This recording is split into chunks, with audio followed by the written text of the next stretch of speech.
മാനാമ്പുഴ തൃക്കണ്ണാപുരം മഹാദേവ ക്ഷേത്രത്തിന്റെ കട്ടിളവെപ്പ് ചടങ്ങ് നടത്തി. തന്ത്രി പുത്തില്ലം നാരായണൻ നമ്പൂതിരിയുടെ മുഖ്യ കാർമ്മികത്വത്തിലായിരുന്നു ചടങ്ങുകൾ. മാനാമ്പുഴ തൃക്കണ്ണാപുരം ശ്രീ മഹാദേവ ക്ഷേത്രത്തിലാണ് ക്ഷേത്ര പുനരുദ്ധാരണത്തിന്റെ ഭാഗമായി കട്ടിളവെപ്പ് ചടങ്ങ് നടത്തിയത്. തന്ത്രി പുത്തില്ലം നാരായണൻ നമ്പൂതിരിയുടെ മുഖ്യ കാർമ്മികത്വത്തിലും ക്ഷേത്ര മേൽശാന്തി ഉദയൻ എന്നിവരുടെ സാന്നിധ്യത്തിലായിരുന്നു ചടങ്ങുകൾ നടത്തിയത്.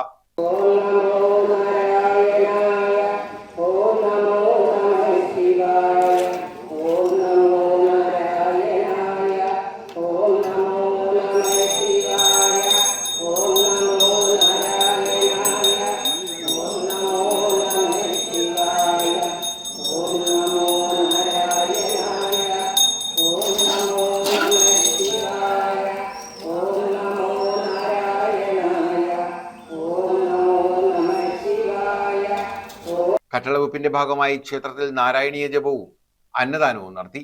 News bureau, Sasthamkotta.